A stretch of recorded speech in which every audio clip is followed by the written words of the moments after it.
What's up guys, my name's Eric Moretin and today I'm going to talk to you guys about this very cool Jackson RR24, but specifically the bridge, if you could see it in here. So obviously this guitar is fitted for a Floyd Rose and came with a Floyd Rose from the factory, but the person that owns this guitar asked me if I can put in this bridge. And this piece of hardware, which looks very cool, is actually a bridge called the Sophia bridge, and it's made by a company called Coherent Sound and Light. And this is kind of the ultimate Floyd Rose, or at least the Denali of Floyd Roses. It does a lot of different things and has a lot of different options and features depending on how you spec these bridges out.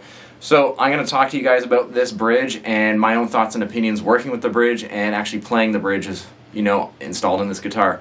So by the end of this video, hopefully you'll be able to figure out if maybe Floyd Roses, or at least this Floyd Rose, will solve your own issues of maybe liking or disliking Floyd Roses or not. So stick around and let's get right into this. So, as I was just saying, this bridge is made by a company called Coherent Sound and Light, and they're an American-based company, and basically they've just made the ultimate Floyd Rose, or the ultimate floating bridge. And as you can see here, as I'm going to see, maybe if my camera will focus, you can order this bridge in many different options, okay? So the one that this has is the 292, and it also has the drop feature on it, which we'll talk about in a second here. And it also has a couple nicks and tricks on the back of the block as well that will actually improve the overall tuning stability and actual functioning of the bridge itself. So just a quick overview and quick shot of it. You know, it doesn't have the traditional Floyd Rose saddles and everything like that. You actually can feed the strings right through the back here, just like a headless guitar, or you can feed the strings through the bottom of the guitar, but I strung them through the back here. But the one downfall for that is if you are kind of crazy like me and you want a 7-string with a Floyd Rose and you want to tune it all the way down like I do with my 1 7-string, it's in F sharp, you can only fit string gauges up to 60 gauge or so around this on these guitars. So if you're crazy like me and you want to have a 7-string in drop F sharp with a Floyd Rose, this is probably not for you. But you know, if you want to have a regular guitar like this one in drop B with an 11 to 54 set on, that's going to work just fine. You know, just same with any other strings lighter or just a little heavier than it. Okay. On the back here, let's take a look. It's a standard Floyd Rose setup here. We got the claw and the springs. There's also this little part down here. You can see the thumb screw on it, and if you look even closer on it, I'm going to see if I can try to get it on camera here. There's these little pistons that are in there as well, which we'll talk about in just a second. So that thumb wheel there, that's actually to adjust the whole tuning of the guitar when you have it strung up and everything, which is really cool, where you can actually just tune that instead of unlocking the nut here and tuning there, or making all your adjustments down here on the fine tuners as well. And actually the pistons on the back, it's kind of hard to see, those actually act as like a 0 point for the guitar, you know, for the bridge to kind of return to normal. So if you want to think about it like shocks on a car, when you go over a bump, you know, your car does that and it comes back to a normal point. So if we think about that on a guitar perspective, the more we do like this or up, we move the bar in the bridge down or up, the bridge will always come back to and hit, using those shocks, will hit the body of the guitar and come back to like a neutral point. So it's always going to be there. And if you have a Floyd Rose, and if you've ever used one a lot, you're going to notice that the bridge will either be down or be up from lots of heavy use. And then you have to retune the guitar, set the bridge up again, maybe adjust the claws and everything. It's kind of annoying. So this is really cool how they've kind of incorporated that, you know, to give you kind of like an easier time dealing with Floyd Roses, because I know a lot of people don't like Floyd Roses because there's a lot of moving parts on them. A lot of people think they just go out of tune and they're just kind of hard to maintain. And that's fair, but if you learn them, they're pretty straightforward and pretty easy. And I think this bridge actually makes the learning curve, you know, or at least diving into a Floyd Rose a little easier, I would say. So yeah, this one also has the drop function on it as well, right there. That allows you to go from a standard tune guitar all the way to a drop tune. So this is in C sharp standard. And with a little bit of a flick and flicking the dial there, I can just turn this guitar into drop B, which is pretty sweet. So I can get 2 different tunings out of one guitar, rather than a Floyd Rose where you generally have it set up for one tuning, and if you tune the guitar down, the whole thing is out of tune. So this is pretty cool, and the whole guitar actually does stay in tune as well. Also the tremolo bar here, it's on a collar as well. it's not just thrown in there and you kind of screw it down and you hope for the best, but this is actually threaded and it's a real tight fit, so it's actually not going to go anywhere. So that's very cool as well. When you feed the strings through the back here, you're just going to go through like you would maybe on a headless guitar if you have ever strung a headless guitar, but otherwise you just kind of feed it through normally. It's a little awkward at first, but these little locks here, right where I'm pointing, you got to clamp them all the way down once the string is through. That's what holds it down, actually. So it's kind of like the blocks that are in the Floyd Rose saddle. So you clamp the string down right there, and then it holds. And then you lock the nut as you normally would on a normal Floyd Rose as well. I also want to mention the other very cool thing about this guitar is the intonation screw is right here. You just loosen it, boom, move the saddle back or forward, lock it, and you're done. Which is super easy. I honestly thought this was easier than just like a hardtail bridge or a tone or like a string through tuna mat. Do I find it easier than a regular Floyd Rose? Maybe a little bit, but I do find it a little awkward though. Like, there's only so much room that you can move these saddles back and forward before you actually have to take the bridge out, then bring it all the way back as well. The saddles are on a bit of a, like they're on a fixed like position. So basically you gotta dive the bar down or loosen all the strings, remove the bar, or remove the bridge, and then there's a little Allen screw on the bottom.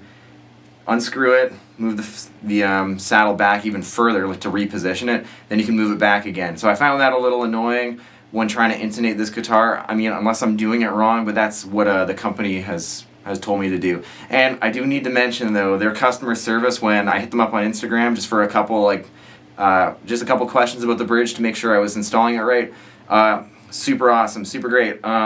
You know, this isn't a sponsored video or anything. They kind of don't really know who I am, but I thought that was really fantastic of them. They were just on it, and just like all the information and all the resources needed to make my time with this a little bit more enjoyable was fantastic. So highly recommend that aspect about them as well. So let's get to playing. Okay, here we go. I got the RR24 with the Sophia 292 bridge with the drop tune function on it. And we're just going to kind of noodle around here. I'm in C sharp standard with 11s to 54s on it. We're just going to see what happens. So here we go.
Pretty sweet.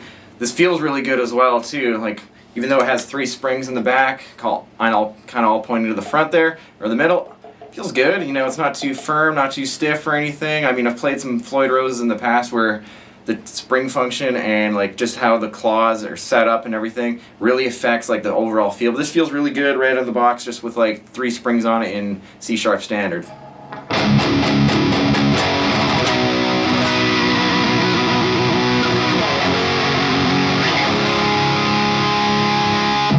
So now we're going to tune the guitar down. So we're going to use the drop function. Right now I'm in C sharp standard, as you just heard. We're going to go and hit that little switch there, whatever you want to call it. We're going to go and make it point all the way down. Then we're going to go into drop B from C sharp standard. So here we go.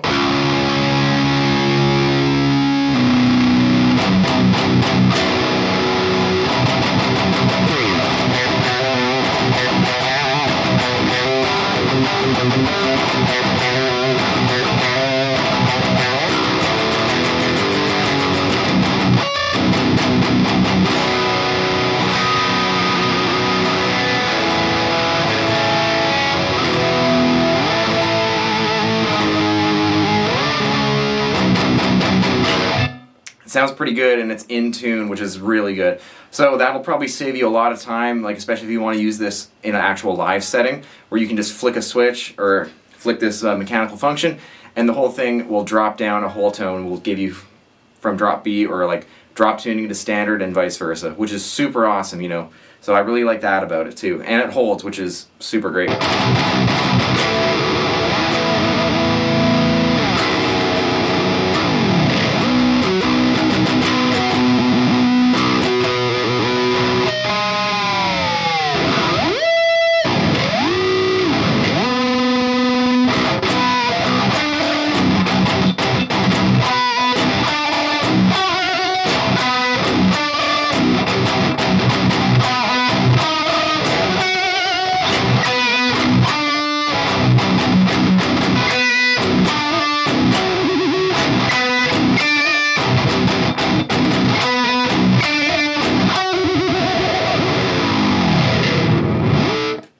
Poor attempt at the ultimate riff of the year, in my opinion.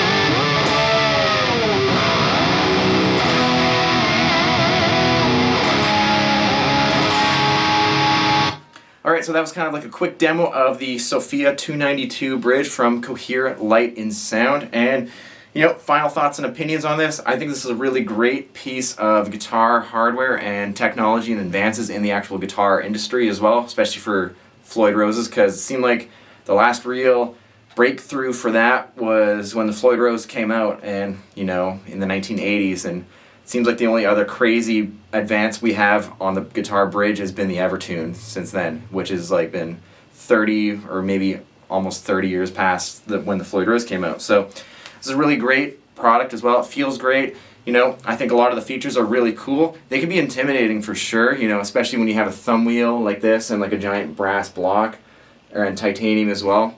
And the pistons and everything in the back. It could be a little intimidating for some people, but if you have experience with the Floyd Rose like I do, I thought this was really awesome. The pistons in the back, you know, with my whole shock example, like your shocks in a car, coming back to that neutral point after you're using the bar, I think it's fantastic. And I honestly don't know why other companies aren't doing that with their blocks as well. I think it's awesome.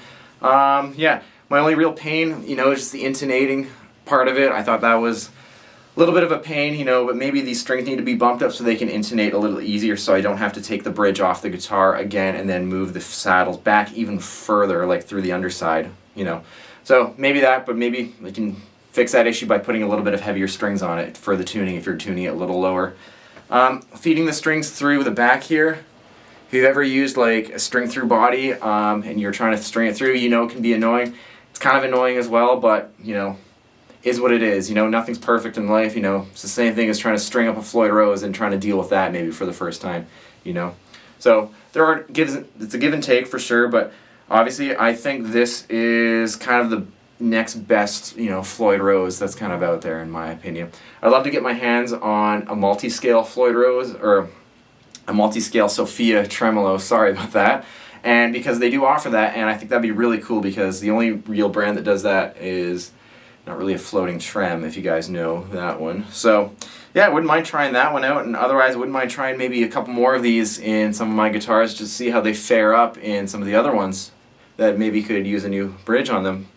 But yeah, otherwise I think it's great. Probably within the ballpark of the price of maybe an original Floyd Rose or like a Schaller. You know, they're kind of expensive, but you know, you get what you pay for. This is pretty awesome stuff here. So yeah, definitely consider them. And obviously not a sponsored video. They don't really know who I am. You know, I'm just some guy who needed help and hit them up on Instagram, and they asked for some pictures and stuff. So I said sure, and I'll throw up a video. So yeah, not sponsored or anything, just kind of showing you guys about this bridge because they're kind of uncommon. So if you like this video and maybe your opinions on Floyd Roses have changed, give me a thumbs up or consider subscribing, or even drop a comment and tell me what you think about this bridge or floating bridges in general, what your experiences have been with them. And if you like anything else that I do, I got tons of other videos on my channels, from like Pantera covers to other sorts of covers and everything like that, and other gear demos. And also I'm going to link all my bands below, Sleep Terror and the Vilification, both working on new music right now. And otherwise you can hit me up on my social medias, we can hang out there, and otherwise I look forward to reading your comments and seeing what you got to say about these things. Alright, thanks for watching, hope to see you in the next one. Take care.